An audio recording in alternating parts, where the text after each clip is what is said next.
এই 24,000-এর মধ্যে অন্তত 4-5,000 ছিল যারা যোগ্য ছিল, যারা দুর্নীতি করেনি, তাদের যোগ্যতায় চাকরিটা পেয়েছিল। কিন্তু রাজ্য সরকার এই বিপুল পরিমাণে যে দুর্নীতি করেছে তার ফলে যোগ্যরাও আজকে বলেই গেল। দেখুন, আজকের এই অবস্থার জন্য যদি কেউ দায়ী হয়ে গিয়ে থাকে তা কেবলমাত্র একমাত্র মমতা ব্যানার্জির রাজ্যের সরকার, রাজ্য মন্ত্রিসভা। আমরা যোগ্য চাকরি প্রার্থীদের পাশে আছি প্রথম থেকে, এবং যারা চাকরি পাওয়ার কথা ছিল না, তৃণমূলকে টাকা দিয়ে সাময়িকভাবে চাকরি জুটিয়েছিলেন, তৃণমূল আশ্বস্ত করেছিল, তাদেরকে এখন বলছি, কোথায় কোন সরকারি অফিস, কোথায় কোন তৃণমূলের পার্টি অফিস, কোথায় কোন তৃণমূল নেতা আপনার থেকে টাকা নিয়েছিল, তার কাছে যান, প্রয়োজনে আমরা থাকবো, টাকা ফেরত চান গিয়ে।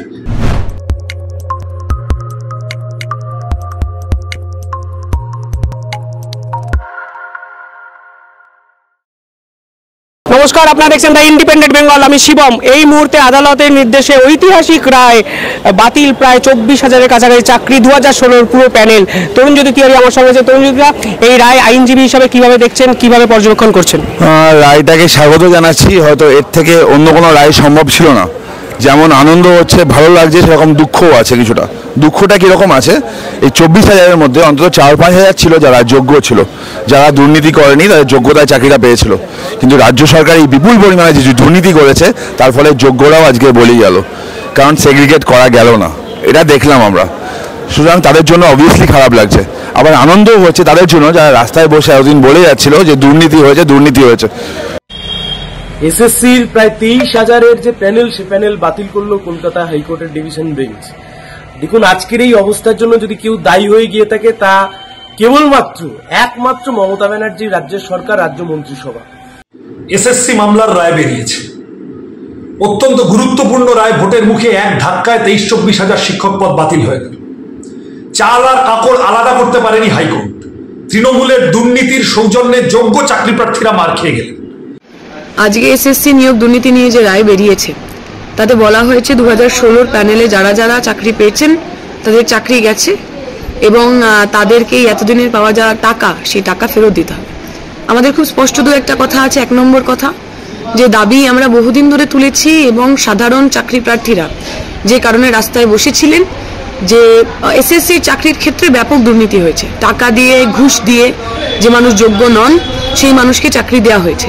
অতএব যে দাবি নিয়ে চাকরি প্রার্থীরা রাস্তায় নেমেছেন, রাস্তায় ধর্ণা করছেন, আন্দোলন করছেন, তাদের কথা এখানে প্রমাণিত হয়েছে। 0 থেকে 53 র্যাঙ্ক জাম্প, মানে রুল নামে নিয়োগ, বড় বড় এক্সপায়ার করে যাওয়ার পর নিয়োগ যাদের হয়েছিল তাদের চাকরি করার কোনো অধিকার নেই। কোর্টও বলে দিয়েছে, তাদের মাইনে ফেরত দিতে বলেছে, উইথ ইন্টারেস্ট ফেরত দিতে বলেছে। স্বাগত জানাই। এই চোরগুলো আমাদের ভবিষ্যৎ প্রজন্মকে শিক্ষা দিচ্ছিল, অত্যন্ত দুঃখের বিষয়। তো আমি আবার বলছি, রায়টা যেমন আনন্দের, বেশিরভাগটাই আনন্দের, একটু দুঃখের, কারণ যারা যোগ্য ছিল এদের মধ্যে কিছু সংখ্যক তারাও বলি হলো, এবং তার দায় পুরোপুরি রাজ্য সরকারের, প্রশাসনের, মমতা বন্দ্যোপাধ্যায়ের নিজের এবং তার ক্যাবিনেটের। তার পুরো দায়টা নিয়ে তাদের পদত্যাগ করা উচিত অবিলম্বে। তার কারণ, একদম প্রথম দিন থেকে আমরা যে কথা বলে এসেছি, বঞ্চিত চাকরি প্রার্থীরাও যে কথা বলে এসছেন, যে ব্যাপক দুর্নীতি হয়েছে।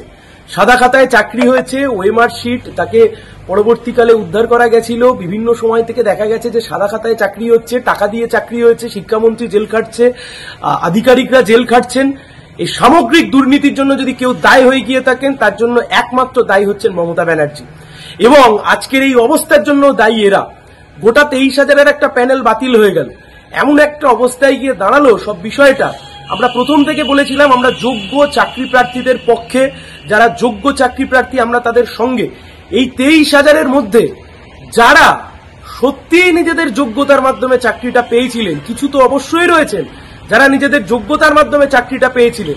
আজকে এমন দুর্নীতি করেছে এই রাজ্যের সরকার, শুধুমাত্র সেই রাজ্যের সরকারের দুর্নীতির জন্য যারা যোগ্যতার সাথে চাকরিটা পেয়েছিল তাদেরকেও আজকে সেই চাকরি হারাতে হলো।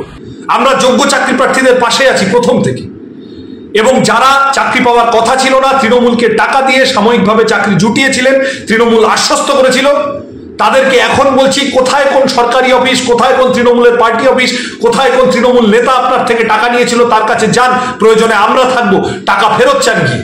দ্বিতীয় কথা, 16 সালে যারা চাকরি পেয়েছেন, যারা প্যানেলে আর কি যাদের নাম ছিল, আমার বিশ্বাস তাদের মধ্যে যদি এমন কেউ থাকেন যিনি যোগ্য, যিনি ঘুষ দিয়ে চাকরি পাননি, যার মেধা আছে, যিনি নাম্বার পেয়েছেন, যিনি পাশ করেছেন, যিনি সাদা খাতা জমা দেননি, আমাদের এই দাবিও থাকবে সেই মানুষগুলো, যে মানুষগুলোর যোগ্যতা আছে এবং যে মানুষগুলো ঘুষ দিয়ে চাকরি পাননি, সেই মানুষগুলোর যাতে চাকরি কোনোভাবে না যায়, যোগ্য মানুষ চাকরি পান। যে মানুষ ঘুষ দিয়ে চাকরি পেলেন সেই মানুষ যারা যারা ঘুষ নিল প্রথমে তাদের কলার ধরুন, টাকা ফেরত নিন, এবং যে লোকগুলো ঘুষ নিল বিভিন্ন এলাকায় পাড়ায় পাড়ায় যে ছোট বড় নেতা মোস্তানরা এজেন্টের মতো কাজ করেছিলেন তাদের দৃষ্টান্তমূলক শাস্তি চাই। দৃষ্টান্তমূলক শাস্তি হলে তবেই আগামী দিনে আমার পরিবারের ছেলেমেয়েদের চাকরি বিক্রির আগে, ঘুষ নেওয়ার আগে মানুষ ভয় পাবেন। যোগ্য অযোগ্যর ভেদাভেদ করা যায়নি, যোগ্য অযোগ্য ডিফারেন্সিয়েট করা যায়নি, তার কারণ অযোগ্যদের বাঁচানোর জন্য যা যা কাগজগুলো ছিল সব পুরো কাগজ নষ্ট করেছে রাজ্য সরকার এবং কমিশন, যাতে অযোগ্যদের রেখে দেওয়া যায়। অযোগ্যদের রেখে দেওয়ার জন্য এরা সুপার নিউমারি পোস্ট ক্রিয়েট করার কথা বলেছিল, সুতরাং দেখা গেছে পুরো বিষয়গুলো। লজ্জা লাগা উচিত, মানে কতটা নির্লজ্জ হলে এ রাজ্যের সরকারের কোনো ক্ষমতায় থাকতে পারে, কতটা নির্লজ্জ হলে এর পরেও এটাকে ডিফেন্ড করতে পারে। কোটি কোটি টাকা খরচ করে সুপ্রিম কোর্টে গিয়ে নিজেদেরকে ডিফেন্ড করার চেষ্টা করেছে, কোটি কোটি টাকা খরচ করে বিভিন্ন আইনি প্রক্রিয়ায় বাধা সৃষ্টি করার চেষ্টা করেছে। ধর্মতলাটাকে যারা ধর্নাতলা বানিয়ে দিয়েছিল আজকে সেই রাজ্যের সরকারের মুখ পুড়ল, এবং যারা দীর্ঘদিন ধরে লড়াই আন্দোলন করছিলেন সেই লড়াই আন্দোলনের জয়। কিন্তু আবারও বলছি, যে বা যারা যোগ্য প্রার্থীরাও এই 23,000-এর মধ্যে ছিলেন, এই রাজ্যের সরকারের দুর্নীতির জন্য আজকে যাদের চাকরি গেল, এর জন্য যদি একমাত্র কেউ দায়ী হয়ে গিয়ে থাকে সেই দায়িত্ব আজ রাজ্য সরকারকে নিতে হবে। মানুষকে লুট করে, মানুষকে বিভ্রান্ত করে যারা আঙুল ফুলে কলা গাছ হয়েছে তাদের শাস্তি প্রয়োজন।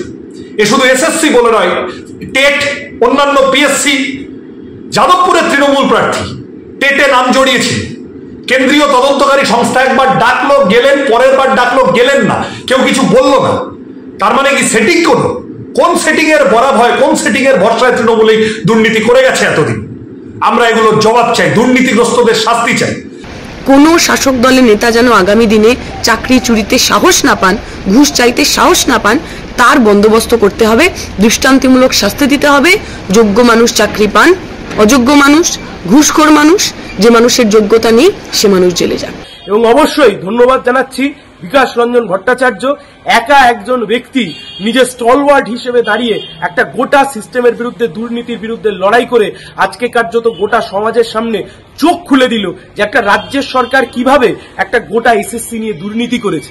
কিন্তু গোটা রাজ্যের মানুষ জানেন এই যে লড়াই, এই যে আন্দোলন 2019 সাল থেকে চলছে, এই লড়াই আন্দোলন লড়েছেন চাকরি প্রার্থীরা, আর এই লড়াই আন্দোলন আদালতের মধ্যে যারা লড়েছেন বিকাশ রঞ্জন ভট্টাচার্য।